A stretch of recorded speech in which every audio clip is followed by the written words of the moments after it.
बिस्मिल्लाहिर्रहमानिर्रहीम। अस्सलाम वालेकुम। कैसे हैं आप? उम्मीद है कि आप लोग खैरियत से होंगे। तो पहले जो मेरे 2 लेक्चर हैं उसमें आपने देखा होगा कि मैंने कोई ख़ास प्रैक्टिस आपको नहीं करवाई। उसमें जो अहम चीज़ मेरी तरफ से थी, जो मेरा जो उसमें फ़ोकस था, वो ये था कि जो स्टूडेंट्स हैं या जो इंग्लिश को पढ़ना चाहते हैं, सीखना चाहते हैं, वो ख़ुद ब खुद उसकी प्रैक्टिस करें। तो इसमें सबसे अहम चीज़ है कि ये जो भी आप सीखेंगे वो सारा आपको प्रैक्टिस से ही आना है। इसके अलावा आपको वो किसी भी चीज़ से नहीं आ सकना, इसका कोई शॉर्टकट है। तो उसमें सबसे अहम चीज़ जो पहले भी 2 लेक्चर्स में मैंने आपको बताई थी और अब भी मैंने ये ऊपर लिखा हुआ है, मोटिवेशन। तो ये इस लिहाज से ज़्यादा अहम हो जाता है सीखना कि हम ये क्यों सीखें, इसका हमें क्या फ़ायदा है। और जो रीडिंग है वो मैंने आपको बता चुका हूँ कि रीडिंग अगर हम अच्छे तरीके से सीख लेते हैं, हमें समझ आ जाती है, तो वो चीज़ हमें ज़्यादा फ़ायदा दे देगी, हमें वो चीज़ें समझ आ जाएंगी आगे। अगर हम रीडिंग अच्छे तरीके से पढ़ लेंगे तो हमें फिर अपनी किताब को पढ़ना भी आसान हो जाएगा, सवालात को पढ़ना भी हमारे लिए आसान हो जाएगा और हम उनका जवाब भी बड़े अच्छे तरीके से दे सकते हैं। अब जो मेरा आज का जो लेक्चर है उसमें जो मैंने फोकस किया है वो उर्दू टू इंग्लिश ट्रांसलेशन है। इसमें भी जो मैंने सबसे ऊपर लिखा है मोटिवेशन, तो ये मोटिवेशन भी इसी लिहाज से है कि हम ये ट्रांसलेट क्यों सीखें। इसमें अगर स्टूडेंट पढ़ रहे हैं, ठीक है जी, तो वो अपने उस सब्जेक्ट में जो भी उर्दू में इंग्लिश के ख़ास तौर पर पेपर में आता है उर्दू टू इंग्लिश ट्रांसलेशन, वो अगर सीख लेते हैं तो उसमें वो अगर कोई सवाल का जवाब भूल जाते हैं और उसकी उर्दू जो है उनके ज़हन में मौजूद है लेकिन वो ट्रांसलेट नहीं कर पा रहे, या अगर ट्रांसलेट करेंगे भी सही तो सही तरीके से वो अपनी बात या अपना मफहूम टीचर्स को नहीं बता सकते, जिसके उनके नंबर जो है वो कट जाते हैं।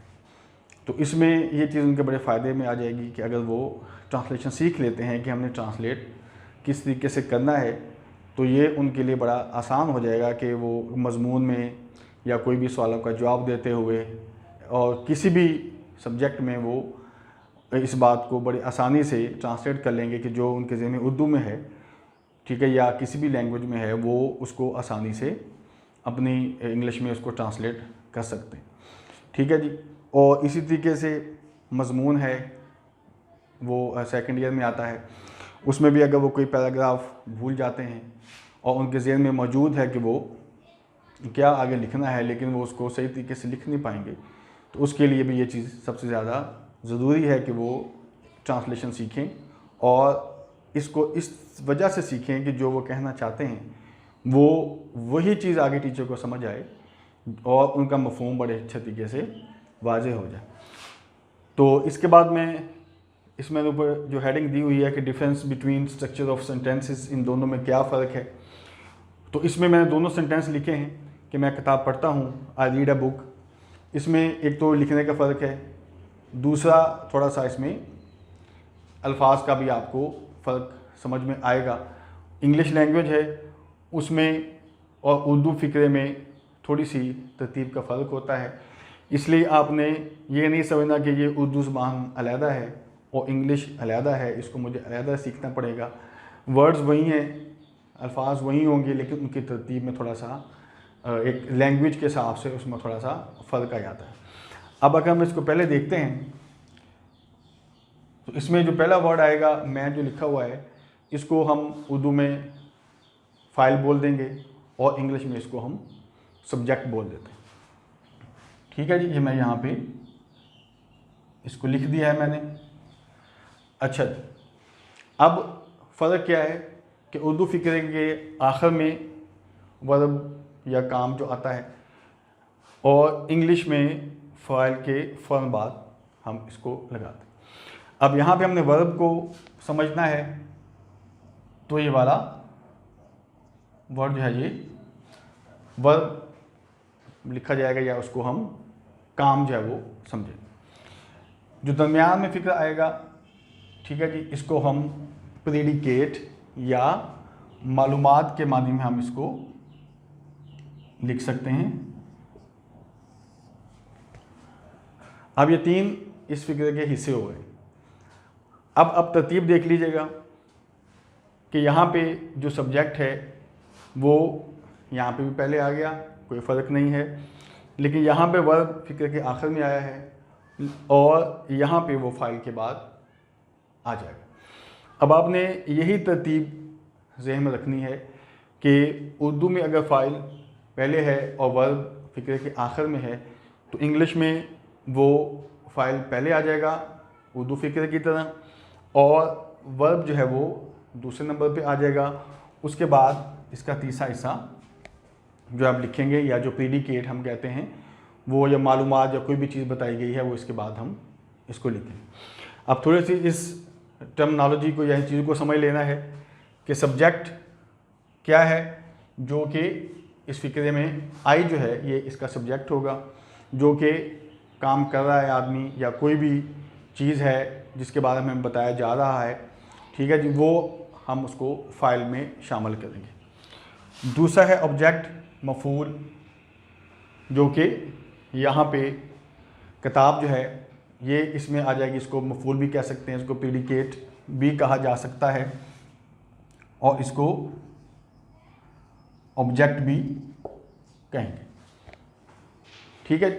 अब इसमें ये ज़हन रखना है कि ये मफ़ूल जो है ये किसी भी नौइयत का हो सकता है, जिस पे कोई काम किया जा रहा है, इसको लिखा जा रहा है, पढ़ा जा रहा है, खोला जा रहा है, ये सारी चीज़ें इसमें शामिल हो जाएंगी। तीसरे नंबर पर आ जाएगा वर्ब। वर्ब जो है वो फ़िक्रे के आखिर में आ जाता है, ठीक है जी। इसको आप काम समझ लें या कोई भी किसी किस्म का अमल जो है वो किसी चीज़ पे हो रहा है उसको हम फ़ाइल या वर्ब उसको कहा जाता है। अब यही तरतीब ज़हन में रखनी है कि सब्जेक्ट जो फ़िक्रे के शुरू में आएगा यहाँ पे भी, और उसके बाद हम वर्ब को लिखेंगे और उसके बाद बाकी फ़िक्रा जो है हम लिख देंगे। अब फ़िक्रे के और कौन कौन से हिस्से होते हैं, इसमें हम हेल्पिंग वर्ब के तौर पे भी कुछ लफ्ज़ इस्तेमाल करते हैं जो कि आगे हम उसको पढ़ेंगे। इज़, एम, आर, वाज, वर, जो अब हेल्पिंग वर्ब क्यों है, क्योंकि वो फ़ाइल की हेल्प करेंगे या उसकी मदद करेंगे और वो फ़िक्रा हमारे ज़हन में वाज़ेह हो जाएगा। इसको हम इस तरीके से लिख सकते हैं,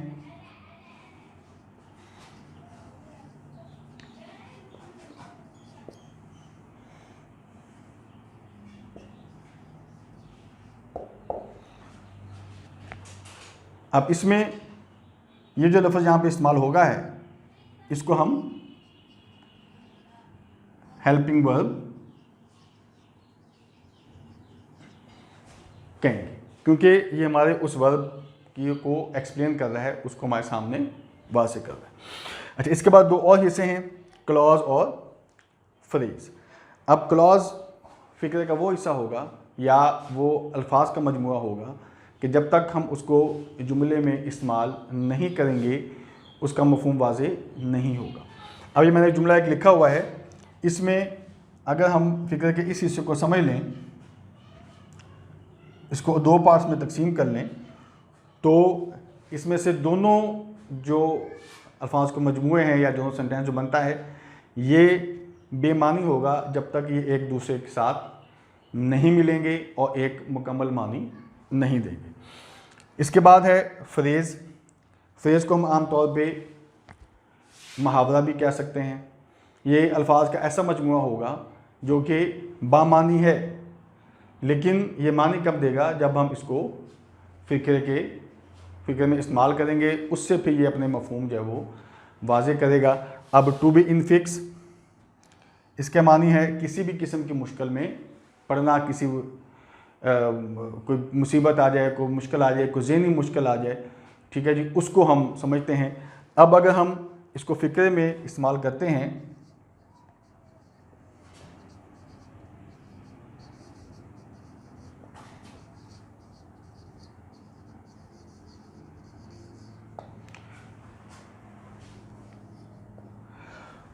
तो इसमें ये चीज़ें में रखनी है कि अब ये इसको हमने इस जुमले में इस्तेमाल किया है तो इसके मानी वाज़ेह हो गए। अदरवाइज़ ये मानी अपनी जगह दे रहा है, लेकिन एक्सप्लेन कब होगा, जब हम इसको अपने जुमले में इस्तेमाल करेंगे। अच्छा, अब एक चीज़ और ज़हन में रखनी है कि जो लोग इन सब्जेक्ट वर्ब और ऑब्जेक्ट को नहीं पढ़ सकते या इन टर्मिनोलॉजी को मुश्किल समझते हैं, तो वो फ़िक्रे को इस तरीके से कर लें कि पहले जो सब्जेक्ट आएगा उसको 1 नंबर दे दें, उसके बाद जो वर्ब आएगा उसको 2 नंबर दे दें, और जो दरमियान में हिस्सा आएगा उसको 3 नंबर दे दें। अब जब फ़िक्रा लिखेंगे तो जो 1 नंबर है वो पहले आ जाएगा, जो 2 नंबर है वो उसके बाद में आएगा, और 3 नंबर जो है वो इसके बाद में लिखा जाएगा। इससे जो जुमला है वो बाकायदा तौर पे एक बामानी जुमला हो जाएगा, तो जो हम उर्दू में लिख रहे हैं और जो हम इंग्लिश में इसको ट्रांसलेट कर रहे हैं, इन दोनों के मफ़हूम में किसी किस्म का कोई फ़र्क वाज़ेह नहीं होगा। अब ये चीज़ें हम रख लेनी है कि जो शुरू से स्टूडेंट्स हैं, जो छोटी क्लास में हैं, उनके लिए ये टर्मिनोलॉजीज़ करना आसान है। जो लोग बड़ी क्लास में चले गए हैं, फर्स्ट या सेकेंड ईयर में आ चुके हैं, उनकी जहन में ये इनका समझना मुश्किल है, तो वो इसको इस तरीके से इसको समझ लेंगे कि पहले नंबर पे कौन सा आना है, दूसरे नंबर पे कौन सा आना है और तीसरे नंबर पे कौन सा आना है। और फिर वही बात कि इसको मुसलसल प्रैक्टिस इसकी करनी है, वालिदैन भी इस चीज़ को इंश्योर करें, स्टूडेंट भी इस चीज़ को ज़हन में रखें कि ये मेरे किस किस फ़ायदे में आ सकती है और मैंने इसको किस तरीके से लिखना है, और जो लिखना है उसका मफ़हूम क्या बनता है और वो अगले बंदे को क्या चीज़ समझ में आएगी। ये बात हमेशा ज़हन में रखनी है कि जो मैं ट्रांसलेट कर रहा हूँ वो वही बन रही है जो कि मैं कहना चाहता हूँ, और वही जो मैं कहना चाहता हूँ वो अगले आदमी को उसी तरीके से उसको समझ में आएगी। ठीक है जी। अब इसको आपने स्ट्रक्चर ज़हन में रख लेना है। सबसे पहले इस चीज़ को फोकस कर लेना है कि स्ट्रक्चर, ये ढांचा इसका बनना कैसे है। अगर मैंने इसमें थोड़ी सी भी बेतरतीबी की तो ये बेमानी हो जाएगा, और हमारे ज़हन में ये होगा कि मैंने ठीक लिखा है। जो पहले भी मैंने आपको बताया था कि बहुत से स्टूडेंट्स हैं, बहुत से लोग हैं, वो ये समझते हैं कि मैं ठीक बोल रहा हूँ, ठीक लिख रहा हूँ, लेकिन वो गलत लिख रहे होते हैं। उन्हें इस चीज़ का इदराक नहीं होता, और अगले बंदे को जिसको हम बता रहे हैं वो भी इस चीज़ को गलत ही सुन रहा है और समझ रहा है। इसमें कसूर हमारा है जो कि हम उसको अच्छे तरीके से ट्रांसलेट नहीं कर पा रहे। इसलिए सबसे पहले जो स्टेप बाय स्टेप मैं आपको बताऊंगा कि आपने पहले फ़िक्रे के स्ट्रक्चर को समझ लेना है, इसमें जो इसके कंपोनेंट्स हैं वो कैसे कैसे हैं।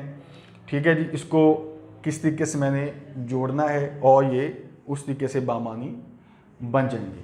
ठीक है जी। और ये आदत आहिस्ता आहिस्ता बन जाएगी, जिससे आपको फ़िक्रे को बनाने में बड़ी आसानी हो जाएगी। इससे फिर जब ज़्यादा मुश्किल फ़िक्रे की तरफ जाएंगे या लेंथी फ़िक्रा आ जाता है, उसको जब हम बेसिक्स समझ लेंगे तो फिर आगे हमारे लिए आसान हो जाएगा कि आगे आहिस्ता आहिस्ता हम मुश्किल फ़िक्रों को हल करते जाएंगे। लेकिन ये चीज़ें स्टेप बाय स्टेप ही करनी है और बार बार चीज़ की प्रैक्टिस करनी है, जिससे आपको ये चीज़ें आहिस्ता आहिस्ता आना शुरू हो जाएंगी।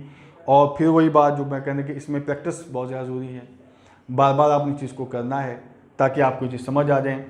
ठीक है जी। और इस फ़िक्रे को ट्रांसलेट कैसे करना है, इसकी तरतीब कैसे, वो आपने ज़हन में रख लेनी। इससे फिर अगले हम सेगमेंट या अगले स्टेप में आपको मैं जो मज़ीद सेंटेंस में जो चीज़ें इस्तेमाल होती हैं, और ये भी ज़हन में रख लेना है कि अब तक जो हम पढ़ते आए हैं उर्दू अल्फाज के हिसाब से इसके जो ट्रांसलेशन के मानी हैं, वो जो हम अभी तक उर्दू में पढ़ते आए हैं वो है उर्दू अल्फाज के आखिर में जो चीज़ें आती हैं वो उससे हम आइडेंटिफाई करते हैं कि इसमें कौन सा टेंस इस्तेमाल होना है। लेकिन जब आगे हम पढ़ेंगे, जो मैं आपको लेक्चर दूंगा, तो उसमें चीज़ें रखनी है कि कोई भी फ़िक्रा है वो अगरचे उर्दू में ट्रांसलेट एक सेंटेंस टेंस में हो रहा है, लेकिन अगर हम उसी टेंस में लिखेंगे तो उसके मानी कुछ और हो जाएंगे, और वो जो पूछना चाहता है हमसे या जो वो कहना चाहता है वो हम समझ नहीं पाएंगे, क्योंकि हम उसको ट्रांसलेट गलत कर रहे हैं। इसलिए जब आपने अब इसको समझना है तो इसको उर्दू फ़िक्र के निशानी के आखिर में जो निशानी है उसके हिसाब से नहीं समझना, बल्कि ये समझ लेना कि एक सूरत हाल है, एक सिचुएशन है, उसमें मैंने ये फ़िक्रा जो है वो उर्दू में है मेरे पास, लेकिन इंग्लिश में मैंने अगले वाले को समझाना है, तो फिर मैं कौन सा इसमें टेंस इस्तेमाल करूँगा जो कि वही बात जो मैं कहना चाहता हूँ वो अगले बंदे को समझ आ जाएगी। वो इंशाल्लाह जब ये स्टेप आप समझ लेंगे तो कुछ स्टेप्स के बाद मैं आपको वो समझाऊंगा, फिर आपको फ़र्क समझ में आ जाएगा कि उर्दू फ़िक्र के आखिर में अगर निशानी आती है वही अगर हम फॉलो करते हुए ट्रांसलेट करेंगे तो वो ट्रांसलेशन नहीं बनेगी जो कि हम उसको समझाना चाहते हैं।